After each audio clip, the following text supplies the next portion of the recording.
Good morning, everyone, and welcome to the Maryland Jockey Club at Laurel Park for an opening day edition of Today at the Races. I'm Dan Illman along with Keith Fustel. It is opening day of our fall meet. We had a little chance to refresh for a couple of months. How was the summer? Oh, summer was good. Summer was real good. I was doing some remote work for Equibase, covering some tracks far and wide, Canterbury to Hawthorne to Penn National, but kept us busy, kept me involved in the game.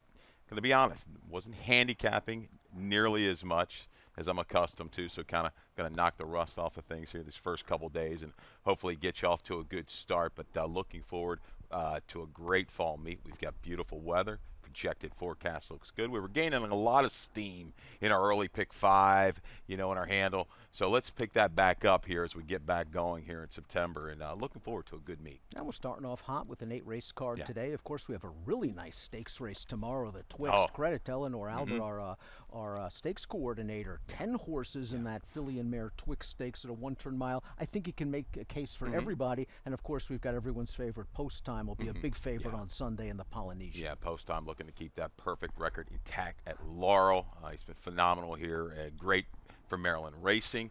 And going back to the Twixt Stakes real quick. I mean, I like a horse. We talked about it earlier. Foxy Jr. 20-1 on the morning line for our man Bernie Houghton.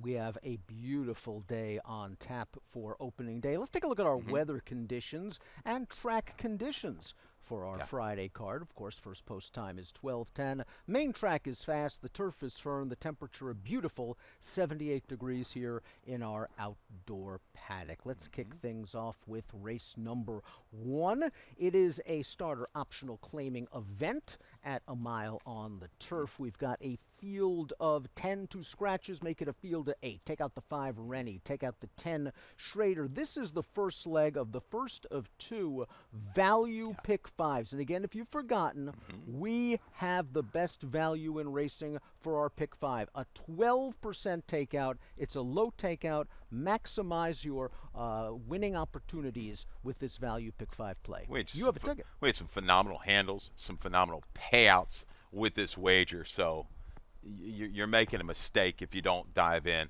on the 12% takeout, the early and late value pick 5s at Laurel Park. I do have a ticket. I had to do some editing along the way. It's $40.50 the total today. 3 deep to get you started. I was able to kind of whittle things down and get a single in race number 3, but I'm going to go with a 1, 2, and 9.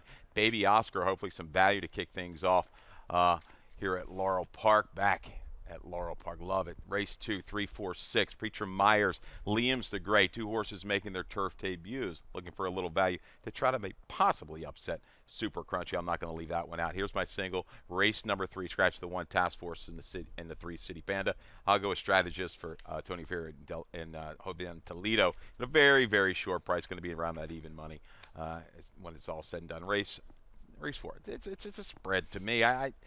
Music on the Rocks was really good in return. Ariel Moon, and you kind of get tired of the act, but looks like the one to beat. Born Charmer, possible inside speed is my price play in race number 4. We're going to wrap things up in race 5 in this early value pick 5. Again, 12% takeout with the 3, 4, and 10.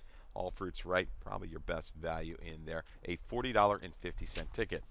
Let's start things off with race number 1, talking about a horse that you do have in your early value pick 5, a horse that I'm throwing out but will readily admit is the horse to beat. And that's the favorite right now at 4 to 5, the number 2, Cocktails at Noon. This horse is just taking a huge class drop for top trainer Brittany Russell, a late runner in this race. This is a horse that was running against first-level allowance horses. The winner of that race, Public Defender, is a 4-time winner, now dropping in against non-winners of 3 or starter optional claimers. Just a very logical horse, but I've seen a couple of the races. I've never been thrilled. I'm going to try to find a little value elsewhere. Yeah, and was up against it with a couple slower pace races, was able to overcome that going back in that return try where they went slow early and this one kicked home late. But this drop concerns me a little bit. She's 27% though allowance to claimers on the turf over the last couple of years is Brittany Russell. I just think there's some other options in here, some value, and Baby Oscar to me looks like the one. 2 for 2 at the distance on the turf. Likes Laurel Park. Outside the inside angle, I love this. And this one has been involved in kind of some quicker races, chasing some faster internals. I like the setup here. I think Baby Oscar with a good break Matilda Burnham can kind of just settling inside just off the flow. I think a horse like Elusive Image, Zapata possibly go. I think that will carry this runner for Niles, who was having a really good year, a little bit further, get the jump on the closers, and possibly hold off the favorite, Cocktails at Noon. And you look at that last race at Colonial for Cocktails at Noon. We discussed it. Colonial Downs, different surface. The ship, everything else involved with these horses that have been running down here. So some of these running lines don't look good. You might have to just give them a pass. So the first couple weeks, maybe month and a half, we're going to have to kind of sort through some things with these horses returning off those races over the grass course at Colonial. 10-1 on the morning line for your top pick, the one Baby Oscar. I agree. He should get a good trip in here. Go to the Kingdom is the number 9. Okay. We have a video spotlight on my top pick. I didn't think this horse had a very good trip. Watch the break here. This horse is going to get bumped out of here, pinched, and he's going to be far back in the early stages. Let's watch it again. Just watch the horse in the gold cap just get pinched back all the way to the back of the pack, and now he's got a lot to do. And it doesn't help that when we turn into the stretch eventually for Go to the Kingdom, he's going to wind up running in behind horses. And that's not him. He's actually in behind in the gold, and he's running into horses right now, the number 7, I believe. And you're going to watch. He has run, but he gets stopped here. I'm not saying he was going to win if he got a clear run, but I am saying that he would have been closer, and it looked like that he did have a little bit of kick there. Now he's going to have to overcome an outside post position. He's going to need a little bit of pace because he doesn't have a lot of early speed. But I think that last race showed that there is some run here for Go to the Kingdom, and and he has won at Laurel Park, albeit back in 2023. He like Cocktails at Noon. Get definitely some class relief in here. They face some pretty good horses. Go to the Kingdom at Monmouth, Cocktails at Noon here, Delaware, Colonial. I just had to go for a little bit of a price. Go to the Kingdom again. Will there be enough pace? That's my biggest concern here for this Lynch runner. If you are looking for a price, the 8 Top Blood is still relatively unexposed. He's a press box favorite of ours. Unexposed on turf. He's only raced once on the surface. He's kind of made a mid-move that day before tiring. But we do have a trainer stat. Jose Corrales has been going very well at Timonium between August the 30th, September the 1st, 3 for 11. That's 27%, a 416 ROI. Top Blood's a horse that can get close to the pace in here. It'll be interesting to see if he can handle the turf. Horse like Crabs and Beer, if it was in this race, I think would take a lot of play. Elusive Image comes out of a race at Delaware, pretty salty. And there's another one on a little bit of a drop. And this guy's got positional speed. He's got some stamina. I think this one stays a long way for trainer Jason Smith. Look at the fractions last time out. Just chasing a pace. 23.98 opening quarter, 23.32 second quarter. Really had to work hard against the likes of a Crabs and Beer, a 6-time winner, graded stakes placed, and now dropping in with a non-winners of 3. This horse might be a good value in here. The 4 Elusive Image, currently trading at 13-1, will likely go down. 1924 for Keith, 9481 for me in the opener on opening day. Race number 2, 1 mile and a 16th on the turf, 3 and up, which have never won 2 races. Claiming price is 40 down to 32. Take out the 5. White Blue leaves us with a field of 5. This is the first leg of our first of 2 pick 4 wagers. We always say it here on the show. If you're alive in your early value pick 5, get involved in the pick 4. It's okay to be greedy. If you're knocked out of the early pick 5, unfortunately, get involved in the pick 4 and still score. We're going to talk about the 4 Super Crunchy. We've got a video spotlight. This is the 3-2 morning line favorite. Super Crunchy was kind of jostled in between horses going into the first turn. As you see here, is in and among. Yeah, I should have included that. That horse definitely had trouble. Bounced around, a little bit of a shuffle. And then I thought here, leaving the 3/8 to the quarter pole, was held up a little bit, then kind of almost lost interest, Dan. Once this horse works to the outside, though, the Son of Candy ride does come running, closing steadily behind a horse, that was pretty good before the layoff, a horse that was an allowance, right there in an allowance race at Ellis. So right behind the favorite at a big number at 10-1 at Colonial. Will be a very short price for Trombetta. Mike Trombetta had a really good summer, and he's set up to have a phenomenal afternoon to kick things off here at the Laurel Park.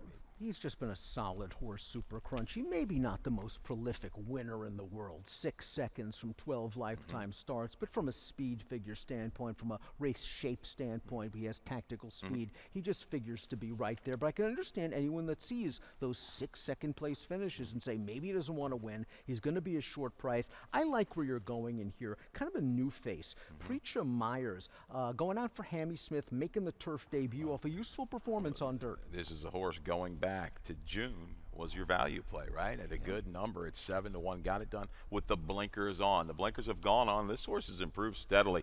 Musawish, right 11, 12% with the turf bottom side. I see mizzen mast. There's not a lot proven there, but hammy. I think this barn's going to heat up. The positional speed, the staying power of the fight is what I like for Preacher Myers. Yets at Hazelwood with a lot of momentum coming in to this Laurel Park meet. A great run over at the Big T.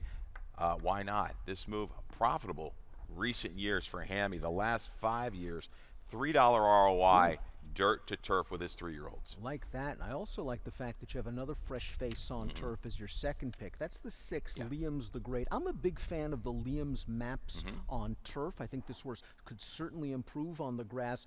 Troy Singh does very well when he gives horses time, and we saw that with Liam's the Great, who returned off of a lengthy layoff, got Lasix for the first time. Troy had this horse ready to go 2 turns on the bull ring at Timonium. That was a nice effort. He might be finding himself. Showed a little bit different, ability to rate a little bit. He took to that firm rating and made that pop move to win and go clear by 3. And I saw him towards the latter part of the Timonium meet, and he was encouraged from what he saw before the race and now after the race from Liam's the Great. And looking at the bottom side, plenty of turf. That mare was 7 for 25 on the weeds. Made $250,000. It topped out at an 81. Again, this is another horse. I think he's got to be forward in here, looking for one of these first-time turfers to get the head start possibly on Super Crunchy. Maybe hem that one in a little bit and hold on late. Is the 2 better watch at one of the cases that you were discussing in race number 1? A horse that maybe just didn't seem to like Colonial with the ship. I thought this horse ran really well 3 starts back. He got blind switched on the turn, had to alter course inside, was second best to the gate-to-wire winner, a sharp horse in Mission Artemis. Maybe was overmatched for the 25 in his second start. And he just didn't run last time out at Colonial. I think on his best day, better watch it at a price can threaten this field. Completely agree. Outside to inside type of move. I think we'll need to be put in position a little sooner than what he's been lately. I think he's going to have to stay fairly close. We'll see if they slow things down on the front end, which might give him a chance to stay close. But Madison Myers, another trainer, was finishing up well here back in June. 3-6-4-2 for Keith, 4-2-1-3 for me in the second half of the early double and the first leg of our early 50-cent pick 4. Let's move on to race number 3. It's a maiden claimer at 1 1/16. Our first race on the main track today. Take out the 1 Task Force, the 3 City Panda. This is for 12.5 down to 10 with Maryland breds eligible for the $15,000 maiden claiming price. It is also the first leg of our first Chesapeake pick 6 of the fall meet. 20-cent minimum, but remember, this is a jackpot wager. We want it to grow and grow and grow, but if you hit it today, take it down. Yeah, take it down, take it home. I mean, you're never going to kind of turn back a win, right? I'm not going to turn my free money away. I'm going to take it any chance you're going to give it to me. We both land on the 5 strategists here for Anthony Ferrier, for owner Brian Pedroza. First off the claim down at Ellis Park. You see this one, 10 starts, a second, a third, but out of some okay races, I'm looking at some of the field. Some of these horses have come back to run okay. I thought was against the grain a little bit at Ellis Park. Looked at Stats Race Lens. I do like to use that, our Equal-based product. It kind of gives you an idea sometimes if there's any kind of biases. It's at the end of the line there. But strategists, I think, can just get the jump on this field. Can kind of go to the front. If World on Fire goes, which he just might from the inside, I think strategists can relax a little bit and maybe kind of get the better of that one. Going to need to open up. I don't want this horse going into a make that bid in dueling, and I'm going to start getting a little bit worried. But I think he's got enough here. We've seen Ferrier with these horses come in, especially from Kentucky. You're right. Claiming horses from Kentucky, shipping them in here. Those horses seem to fit very well. And this horse just pushed a very fast pace last time out. The opening quarter 23:41, the second quarter 23:24, and the horse still held second behind the favored winner. I kind of agree with you. Maybe was against the grain of the track that day. The horse that beat him came back, ran second with a 65 buyer speed figure, and a now winners a 2 allowance race at Belterra Park. So strategist is going to get the jump on the true closers in this race, and I just think is the horse to beat, albeit at a short price. Let's talk about Triple Sec. However, we both have this horse second. This horse earned a career best buyer speed figure last time out, and the horse that beat him, Developed Product, came back to win. Yeah, Triple Sec. is okay here. Inside lacked room, a little pause, upper stretch, but the blinkers went on 2 starts ago. We've seen the improvement. And take note, this horse was entered at Timonium for a little lesser tag. Opted the scratch. We're going to go here. Staying power, it's there.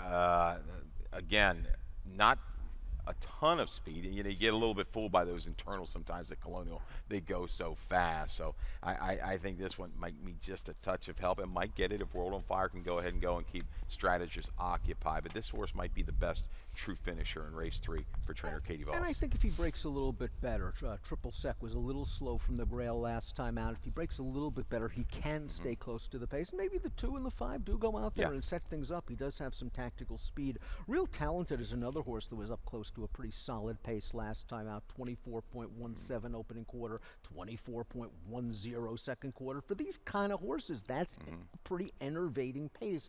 That was at Delaware. Listen, it was his first start after a 2-month layoff. Maybe he'll do better second time. They're getting rid of the blinkers. The sparring's been going well lately. I think we'll see some rating tactics here. He was a couple lengths in front of a horse called Tyson's Delivery. He's come back to one recently. I believe it was on the turf, but it's a horse Rodman likes. The blinkers coming off, a chance to sit back and finish. Was really stymied down in that race at Pimlico to finish up well once angling out.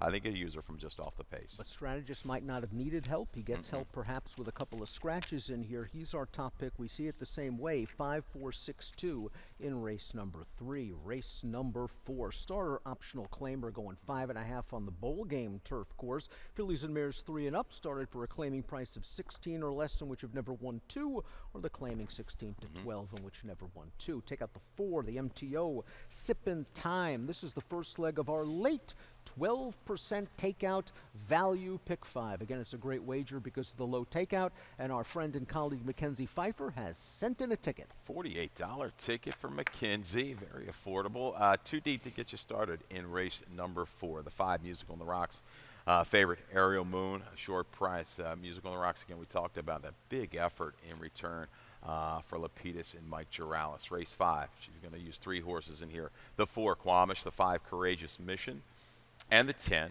All Fruits Right. That's their value there at an 8-1 morning line. Race 6 with the 3 and the 5. We've got the registered Maryland bred or sired maidens, the fillies, 2-year-olds. Tricky race, scratch the 4, Celtic Carp, and the 8, Stroll Trippin'. But you can usually depend on Brittany Russell and Malibu's Rum Runner. We'll talk about that breeding in just a bit. Race 7 with the 5 and the 6, Ultimate Love and Ixtel coming out of those races at Colonial. They were both very impressive. And race 8, little spread-a-rama, 2, 3, 4, and 6 to wrap up the 12% late value pick 5. Mackenzie Pfeiffer did a great job over at the Big T. Back here ready to give you some winners at Laurel Park. I liked what you said about my top pick, the 6, Aerial Moon in here, who might be a little bit of an underlay at 7-5 on the morning line. From a speed figure standpoint, Trombetta's been going very well. Certainly deserves to be the favorite. But this is a horse you said maybe getting a little bit tired of the act. 1 for 16 lifetime. Yeah. We've seen her get beat at short prices in the past. What I found interesting, Keith, is that this is a horse that showed a lot of speed earlier in her career. And it seems like this spring and into the summer, Trombe has sort of made an effort to take this horse off the pace. Now, she didn't break well last time out, and she got wired by the favorite at Colonial. They stayed inside. They were very patient. They cut the corner. She ran well to be third behind the 2 favorites that day. I just wonder if maybe this is the right field for her. Well, it very well could be. And I think she'll revert back to being right up on or near the lead against this particular group. There's no real true speed. I'm taking a flyer, a severe flyer here with the 2, Born Charmer, with Toriaba for Greg Wilson. The reasoning, looking at the styles. I think this horse can just go ahead and go. You look back June 15th at Laurel Park and that 5.5 on the grass. Drew the 11 post. Did not come away well. Broke a little outward, had to recover, and then moved into that quicker flow before fading. Now we go dirt to turf. Inside speed. Doesn't have to improve a ton. I just think she offers some good value here in the 4th. But Aerial Moon, I think she's just going to have to be right up on or near the pace in this race. And you look at her recent buyer figures on the turf. She should get it done. I just don't trust her. And we have a trainer stat for Michael Trombetta. Between July 27th and September the 1st, this is what you've been talking about. 27 for 93. It's almost 30%. If you just bet blindly on Trombi between July 27th and September 1st, you're making money. A 235 ROI. But getting back to your pick, I like horses that are dirtied up. And I think this is a horse that's a perfect example for all the reasons you mentioned. They tried a mile, maybe too far. Tough post going 5.5. Deserves another chance at a price. And this is a horse I think you've just talked me into that I'll be using somewhere in my late value pick 5. Let's talk a little bit about the 5, Music on the Rocks, because we have a trainer stat as well for Mike Giralis, another barn that's been going hot.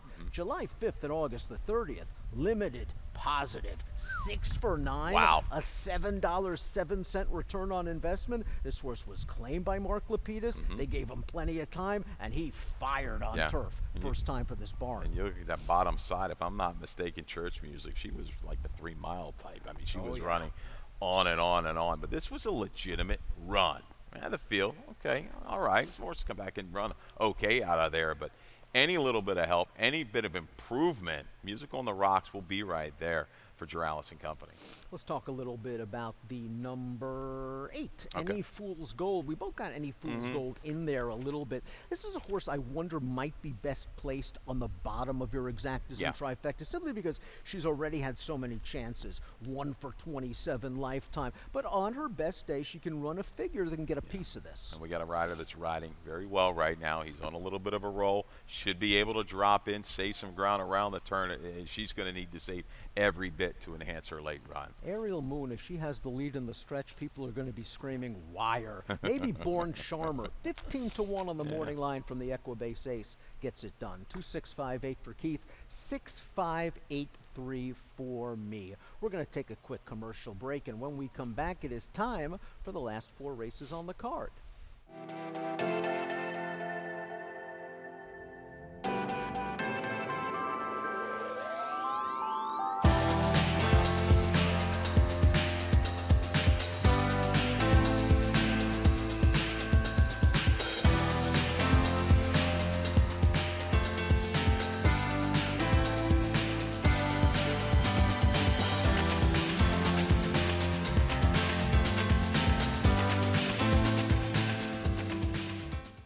Welcome back to Today at the Races. 4 down, 4 to go on a beautiful opening day Friday with what should be a sensational weekend of racing. We've got the Twix Stakes on Saturday. We've got reigning Maryland-bred Horse of the Year post time in the Polynesian on Sunday. Each weekend in September we will have great stakes action. We've got a turf festival coming up towards the end of September. I believe we've got the Salima and the Laurel Futurity. So just a lot of exciting action. And of course, we've got 2 low takeout 12% value pick 5 wagers daily. Let's move on to race number 5, however. 5.5 furlongs on the turf. It's a maiden claimer, 16 down to 12.5. Maryland breds eligible for the 20. MTO Railroad Inn, number 1 is out. Number 8, Dad Joke, is also out of this race. The number 4, Quamash, is 3 to 2 on the morning line. And we do have a stat for Quamash's trainer, Aaron McClellan. It is, of course, the first leg of the 50-cent pick 4. We have an early pick 4 on the first 4 races, late pick 4 in the last 4. Taking a peek at that stat for the number 4, Quamash. Aaron McClellan, route to turf sprint, not easy to cut back on turf. No, And this is a trainer that didn't want the meet to end because she really got things going over this turf course back May, June.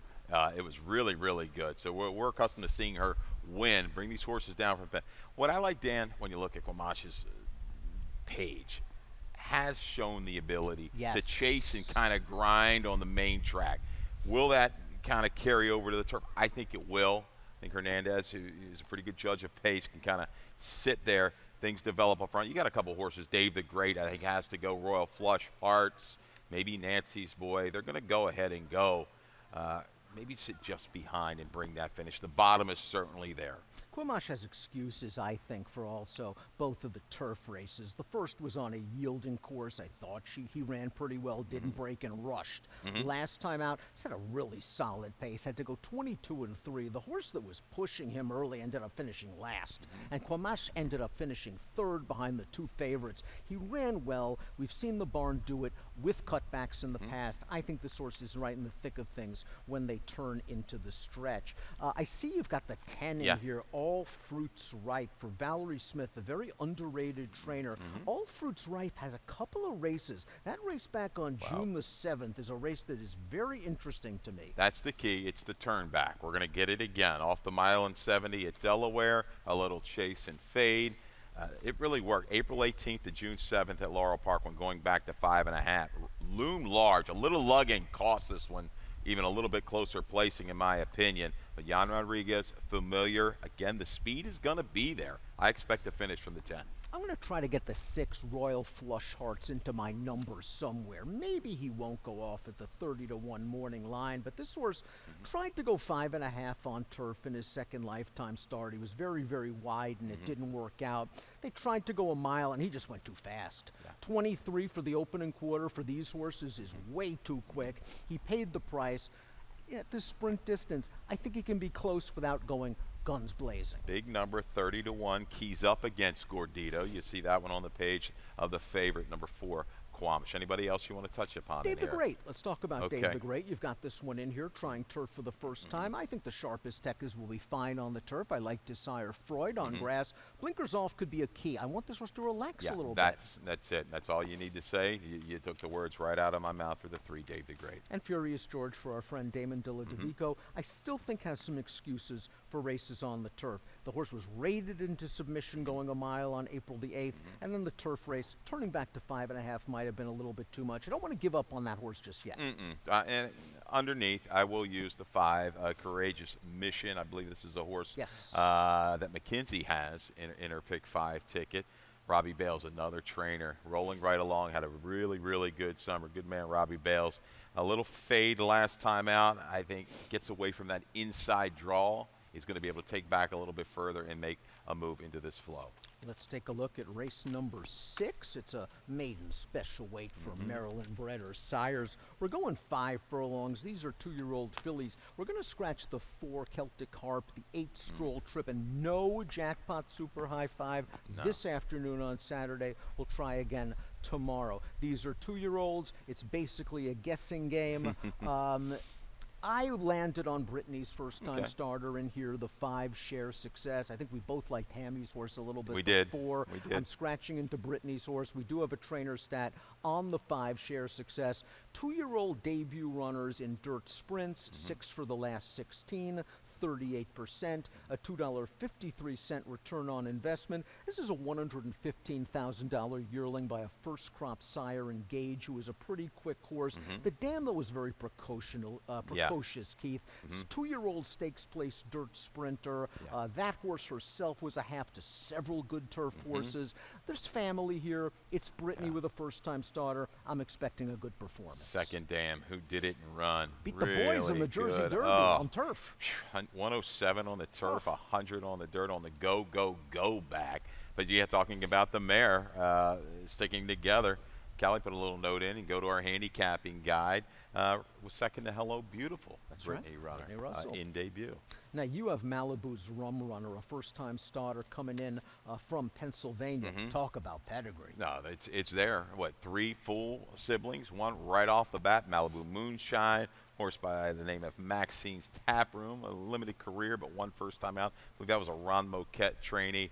Works steady enough. Todd Beatty's familiar enough with coming down to Laurel and winning some races. Yeah, proven right there within this family. I think it's 4 for 10, right? Winning right out of the box. Princess Charming, the number 7, goes out for Lacey Gaudette. And Lacey can get these first-time starters ready to go. This is a $35,000 yearling purchase. The Dam won 5 races. The Dam's a half to a horse named Hanalei Bay, earned a 90 buyer speed figure on dirt, solid multiple stakes placed runner. The second Dam was a stakes winner, sprinting on the dirt with an 83 buyer top. I think this outside post will be okay for Princess Charming. Just break out of there, maybe find a good spot just off with a clear path and no dirt in the face. Yeah, and don't do it. You look to the rail. Mikey Gorham, this horse draws the rail again. Had it Timonium.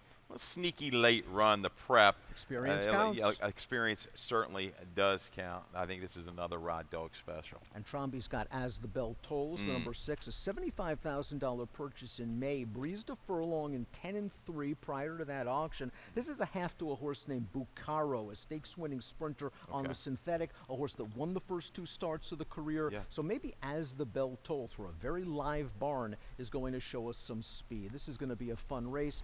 3-5-1-6. You go with Malibu Moonshine's little sister. I'll see if Brittany can keep the ball rolling with the 5. Share Success in race number 6. Let's move on to race number 7. 1 mile on the turf, on the bowl game turf course. These are 2-year-old fillies. It's a first level allowance race with a claiming option of 62.5 down to 50,000. Let's start things off with Ultimate Love. We do that was Share Success's last one. Ultimate Love, the number 5. I like that you gave the video spotlight for this race because we don't have a buyer speed figure, so all we have is the visual. The visual. I liked the visual. Yeah, the visual. And I was looking around at all other handicapping, so I couldn't really find a number for Ultimate Love, but visually, start, stop, start, stop. You don't usually see on that. Now, it's a little lucky maybe she's in a shorter field, but man, this daughter of Curlin was very, very professional, I thought, on debut.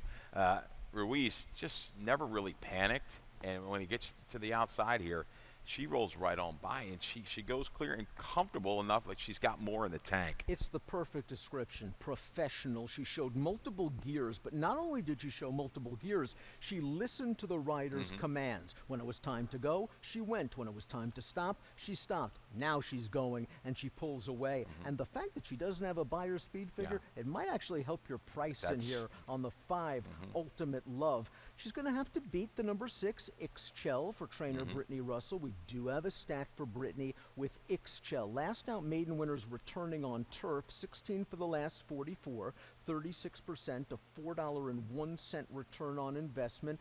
This horse ran just fine last time out. What I liked the best about Ixchel's performance, and she did beat a couple of next out winners, is that she was very game in the stretch. She made the first run into a very fast pace. A horse was coming at her on the outside. It looked like Ixchel was going to get beat. She found a little more. Dealt with a big field. 12 runners in that race, so 11 there that she had to beat, and really relaxed well. Good ride by Toledo that day. Found that seam coming to the quarter pole, worked outside. Looked like once she got the lead, she waited a little bit. She lugged it, but once that other horse started coming, was never going to get by, and on the gallop out, kicked back away. It certainly could move up. You might give a little bit of edge to this one because beating that many horses, and was it caught in a little bit of traffic. Tough for me to separate. I think I'm going to get a little bit better value, just like you said. No number here, Ultimate Love, and only beating 4 others. But it's a much different scenario here. A shorter field, perhaps a slower pace. And this horse has not shown a lot of speed just yet. So it could be pace dependent. We'll keep an eye on what we see from Ixchel and Ultimate Love. I think we'll agree there, the 2 to beat in here. But Radar Loop, the number 3, made a winning impression at Monmouth Park. We have a trainer stack for Mike Deeney coming down. Last out maiden winners. Limited positive, 20% to $2.74 ROI. This horse was ranging up behind a wall. A 3 on the turn, was a little bit green early with the lead changes, changed back to the left lead in the stretch, but showed enough ability to get it done at 13-1. And I think she's just learning with each and every start. Yeah, Barbosa is back and gave a really good ride to this daughter Summerfront. I thought it's tricky sometimes. The winner went out there, opened up 5 or 6. It wasn't like a duel set it up. Yes, the pace was there, 22-4, 47-1. Inside out, worked outward again, and then sustained beautifully. That grind and that determination, I think, moves her up in my book for trainer Mike Denny. What do you do with the number 1 Law School? Here you go, Keith. You own a filly by Matoli. She debuts at Parks going 5.5. She wins by the length of the stretch. 13 lengths, solid buyer speed figure. Is your next move 2 turns on the turf? Well, that's absolutely not. And, but he knows what he's doing, but Jason. He does. And dirt to turf. Now, second start of the career, limited. 2 for 4, 3 for 4 the last couple of years is not a move that he's done. But going back again, make June. He was hitting with some of these horses going dirt to turf. So I'm not going to completely question this move. There's not. You're looking at the turf breeding. I didn't see a ton when digging into it. Went I think a tick faster than the boys. The next race, She's fast, but I think Dale's Bluff is another one that's going to be out there Yep. on the engine for Phil Capuano, for Lou Ullman, and Walter Weiser. This horse was a little bit green in debut as well, was trying to get out around the turn when battling inside another horse. But again, opened up a clear lead, resolute to the wire. It's an interesting race, number 7, shorter field. There's definitely ways to go outside of this 8-5 favorite. Always fun to watch Yeah. the 2-year-olds. We'll see them in races 6, and 7. Race number 8 is going to conclude our card on opening day Friday. It's a maiden claimer going 5.5 on the Exceller Turf Course. For the olders, 45 down to 36 with the Maryland-bred Waiver. Let's scratch the main track only runner, the 5. Albert Finnegan. We both agree on the 2 Stew Ball in here. Now, this is a horse that's returning off of a lengthy layoff. We haven't seen Stew Ball in 233 days. But what I like about Stew Ball is the 1 turf sprint was good. They tried 2 turns at Gulfstream. Maybe it was the 2 turns. Likely was the competition. And then last time out was a synthetic race where at least the horse showed improved speed. I like this horse back on turf. Thought it was a really good 2-year-old debut. Rated inside, worked outward, finished up well behind Cinetic. Cinetic is a horse that we like, came back to win an allowance. Protected too, off of the break. Plenty of works. I like the stream of works this horse has gotten leading into this race. Stew Ball for me in the nightcap for Trombetta, another live Tromby runner. A chimney sweep. We have a video spotlight for this TJ Aguirre train runner for Ultra Championship Racing. As you can see, this is a very brisk pace at Colonial Downs, and Chimney Sweep was outrun a little bit early, but I like that Andres Chavez was able to save a little bit of ground, is going to cut the corner in the stretch. This horse, to me, though, looks like is going to win it. Yeah. Is making a big move. The horse on the lead is going to end up drifting out. I thought Chimney Sweep has it done, and you're going to notice at a key juncture as he splits horses. Right here, he's got all the momentum. He's going to hop to his left lead, and he just can't seal the deal. Maybe he's still just inexperienced. Yeah, and again, do you think that's a little bit of an inflated fig? You go from a 53, is this horse just getting better? But you're right, had every right to win. The setup was there. That horse laboring, drifting, couldn't get it done. The family is there, though. We know the family. They've won on the turf. Benny Havens, Beltane, Tidewater for TJ Aguirre. And again, you see a horse like a Luca Machine and Hips Champ. I expect an honest pace in the nightcap. Speaking of Luca Machine, we have a trainer stat for Ned Allard, who's really a reliable conditioner. Second after 61 to 120 day layoffs, 5 for 16. That's 31%. A big return on investment. Luca Machine just set a ridiculously fast pace last time out. A runaway speed, was just coming off the rail and tired at the 3/8 pole. I think the turn back is just what the doctor ordered. Maybe it helps this horse relax. I know you have Jester Sang in there, and why not? This horse likes to hit the board. I'm not sure I would go too low on the tote with this horse because we have seen him lose at short prices, but he's reliable. So Barnett's had a really good run of late. You know, pretty much year in and year out. Robinson does a good job. I see Elon. This is a horse that was running steadily in the lower 60s from a buyer's standpoint over the turf course at Laurel. Called it soft going at Delaware. Finished up okay. A little bit more maybe experienced rider. Might help the finish for Jester Sang. 2-6-4-1 for Keith, 2-4-3-6 for me in the finale on opening day at Laurel Park. It is time for our best play segment of the program. Keith, your best play on opening day. Race 7, number 5, Ultimate Love. Highly competitive group, though. Professional. We're using that word to describe the debut. I thought it was start, stop, and still finish up quite well. Had plenty left once through the wire. The lack of a fig might boost your price. Let's start the meet off right for me. I'm going to go with the 9, Go to the Kingdom in the opener. I think the horse, the number 2, Cocktails at Noon, is going to take all the money. That horse is the horse to beat, but we saw the trip from Go to the Kingdom last time out, and maybe with a cleaner run, we'll get to see this Cal Lynch's best performance. 25 minutes to post for the opener on opening day Friday. Our friends Mackenzie Pfeiffer, Callie Francois, Dave Rodman will take you through the afternoon's action. And speaking of the voice of Maryland Racing, Dave Rodman, let's go up to the top of the stands for scratches and changes. Good luck, everybody.